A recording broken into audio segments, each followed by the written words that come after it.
coming up.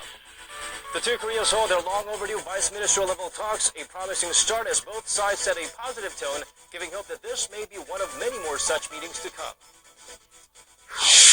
Knowing time is of the essence with surviving victims all in their twilight years, Seoul and Tokyo agreed to hold another round of talks focusing on Japan's wartime sex crimes. A year and a half since being cast into the role of finding the path to boost sluggish growth, Finance Minister Choi Kyung-hwan may make way to a new phase as Chenomics been effective in getting the job done. Hello, it's good to have you with us at this hour. I'm Daniel Chen. The two Koreas are holding high-level talks in a bid to improve cross-border relations and spur more exchanges between South and North Korea. These are the first governmental talks in 8 years and the first since President Park Geun-hye took office in early 2013. We now connect to our Song Ji-sun at the Inter-Korean Dialogue headquarters in Seoul. Ji-sun, what about the talks? Daniel, the third session between the chief delegates ended after just 15 minutes at 9:55 Friday night. They will resume the talks at 10 a.m. Saturday morning. The second session between the chief delegates lasted an hour, ending at 7:15 p.m. It took nearly 7 hours for them to return to the negotiating table after a 30-minute session that began at 11 a.m. South Korea's unification ministry did not elaborate on how many or which agenda items are being discussed. But Seoul's top priority has been setting on holding regular reunions for war-separated families, with over 66,000 people still on the wait list to get the chance of seeing their families after 6 decades since Korean War. Pyongyang is most likely to ask for the resumption of tours to its Mount Gyeongang resort as a precondition to that. The tours were suspended in 2008 after a South Korean tourist was shot dead by a North Korean soldier. Regarding this issue, Seoul demands Pyongyang guarantee the safety of South Koreans if the tours are to resume. Daniel? Well, we're keeping our fingers crossed, hoping for some concrete results. Ji-sun, at least the negotiations are ongoing and the vibe was very friendly from the beginning of the day. Right, even the North delegation greeted the South representatives at the border, which was a very rare and courteous move by Pyongyang. The talks got up to a very good start with positive opening remarks from both sides in the morning. The North high-level official for its unification agency, Chun Jong-soo, opened his keynote speech by saying, although it is winter now on the Korean peninsula, spring should arrive for the two Koreas through continued efforts. South Korea's Vice Unification Minister Hwang Bu-gi responded by saying, "Let us make the right first step." There hasn't been a true dialogue between the two Koreas. Distrust and confrontation has resulted in a barrier. We need to dismantle that obstacle and open a new path. It's important that we make the right move for this first step. Let us pave the road to reunification and refrain from straying off the path in this initial round of talks. And although there exist some difficult issues that could take multiple rounds of talks to lay down the framework, there are also some lighter topics that both sides are approaching, like expanding exchanges in culture, sports, and a humanitarian ground. It will be a very difficult for the two sides to narrow their differences during this initial round, but this first round could be rated a success if the two settle on the regularity or frequency of these high-level talks. I'm Song Ji-sun at the Inter-Korean Dialogue headquarters in Seoul. All right, thank you for being out there for us, Ji-sun. North Korean state media reports Pyongyang will hold its first banking conference in 25 years. Our Connie Kim has more on the latest indicator that the regime's looking to overhaul its flagging financial system. Is North Korea feeling the need for an overall restructure of its financial system to coincide with economic development? The Korea Central News Agency reported on Thursday that panels of the Financial Bank Conference paid their respects to the late leaders Kim Jong-il and Kim Il-sung at the Kumsusan Palace of the Sun, suggesting the opening of the conference is nearing. The convention will gather representatives from the banking sector to discuss the regime's financial system. The exact date, location, and size of the conference have not been announced, but it will be the first in 25 years and the first under Kim Jong-un's rule. The re-establishment of North Korea's financial system is inevitable, experts say, with North Korea's economy expanding, especially under the young leader's reign. Exchanges with China, giving incentives to farms to produce more, and allowing more autonomy to small companies have led to improvement in the regime's economy. Looking at the figures, North Korea logged an economic growth rate of below 1% in 2011, and the number stood in the 1% range in the following years since Kim's inauguration, adding weight to the argument that Pyongyang needs improved banking systems. 80% of North Koreans are reported to engage in economic activities through buying and selling at markets under the regime. Analysts in Seoul also suggest the conference is part of Pyongyang's economic development plan to establish a firm financial base for building infrastructure after a rare party congress in May. Connie Kim, Arirang News. Government representatives from Korea and Japan will meet next week for another round of talks to try and resolve the issue of Japan's wartime sex slavery. President Park Geun-hye has vowed significant progress will be made by the end of the year, but that looks less and less likely as 2015 draws closer to an end. Kwon Jang-ho files this report. Korea's foreign ministry announced on Friday that Korea and Japan will hold another round of working-level talks next week. It's the 11th session since the first was held in April last year. Korea's Northeast Asian Bureau Chief, Lee Sang-duk, will sit down with his counterpart, Kimihiro Ishikane, in Tokyo on Tuesday. Seoul is demanding a formal apology and compensation for the victims exploited by the Japanese military during World War II. But Tokyo claims its legal obligation was settled in a 1965 agreement that normalized relations between the two countries. It's estimated that roughly 200,000 women from across Asia, but mostly from Korea, served as sex slaves for Japanese soldiers. It will be the second round of talks to take place since the Korean President Park Geun-hye met her Japanese counterpart, Prime Minister Shinzo Abe, at a summit last month and agreed to speed up a resolution on the matter.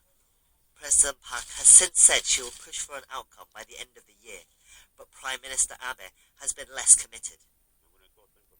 Rather than reaching an agreement, this occasion is also likely to be more about narrowing their differences. Both sides have their respective stances, and I really don't think it will be easy for an outcome to be reached within this year. And time is simply running out, not for the two governments, but for the victims themselves.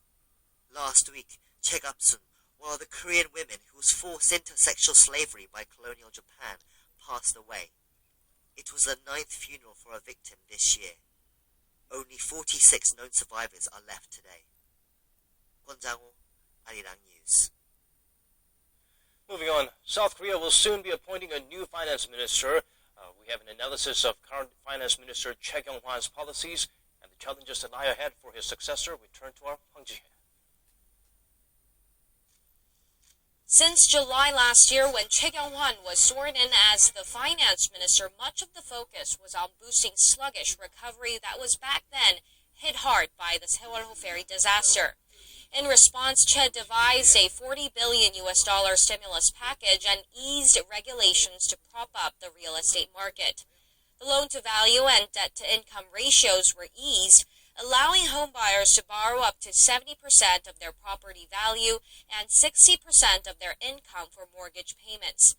This measure gave a big boost to the real estate market. A year before his term, apartment transactions stood at around 75,000 cases in total, but a year later that number shot up to over 110,000. But the measures triggered a snowballing household debt problem that's now cited as a huge obstacle for the next minister. Many consider it a major potential risk in the face of a rate hike widely expected in the U.S. And while Che was quite successful in boosting recovery momentum and putting the economy back on track, many believe that he failed to properly address structural issues, which will also represent a challenge for the next leader of the economy. The next finance minister will have to complete the structural reforms in the 4 sectors, putting extra emphasis on the labor sector. The new leader should also find ways to breathe new life into sluggish exports that have been the main reason behind this year's slower than expected growth.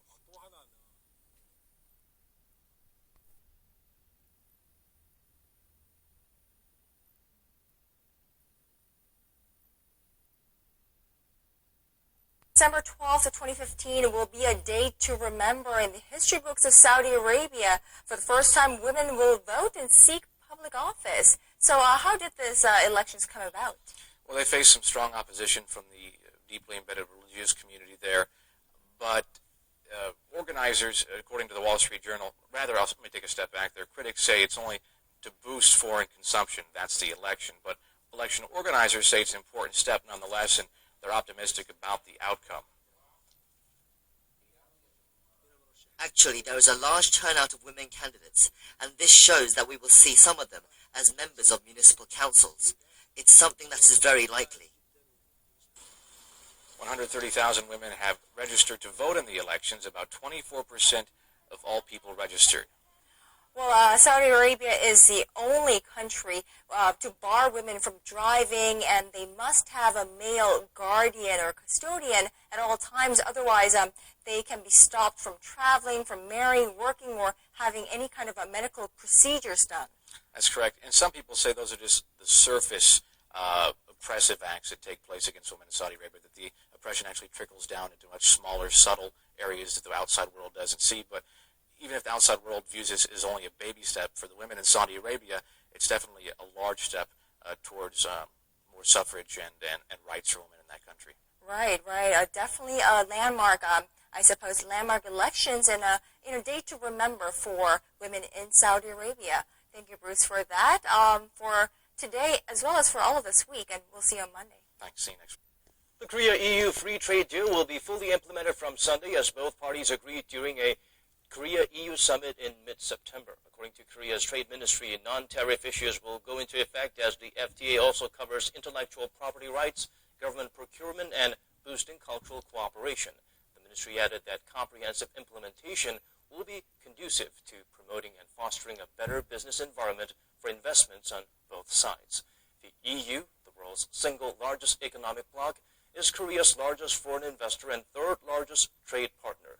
Korea-EU FTA went into effect in July 2011. It has emerged that the US-led coalition fighting Islamic State militants in Iraq and Syria has killed a handful of the group's key leaders in recent weeks. The Pentagon also says Iraqi troops have improved their operational capability to reclaim their territory. Son Jong-in has more. U.S. military spokesman Steve Warren confirmed the death of the extremist group's finance minister during the airstrikes on the northern Iraqi town of Tal Afar in late November. In a video briefing from Baghdad, the spokesman for the U.S.-led military campaign against ISIS militants said Abu Saleh was one of the most senior and experienced members of the group's financial network. It said Saleh's death would disrupt their ability to coordinate funding within the organization. In Iraq, we recently conducted strikes against 3 leaders in ISIL's financial and leadership network. Their removal will degrade ISIL's ability to command and control troops, and it disrupts their ability to finance their efforts. During the same time frame, U.S. airstrikes also killed Abu Mariam, a senior leader responsible for extortion activities, and Abu Rahman al-Tunisi, an executive officer who coordinated the transfer of people, weapons, and information. The spokesman added Iraqi government troops have consolidated their forces and made important progress by retaking a large part of the ISIS stronghold of Ramadi. He noted the militant group was showing similar aspects to a regular army. The reason they're operating more like conventional armies because they have more conventional goals, right? I mean, their stated goal is to create a state, to create a caliphate, if you will. That's the word they use. The U.S.-led coalition has been carrying out airstrikes against Islamic State militants in Iraq and Syria for over a year, with the aim of eroding the jihadist group's power base. 손정인, 아리랑 뉴스.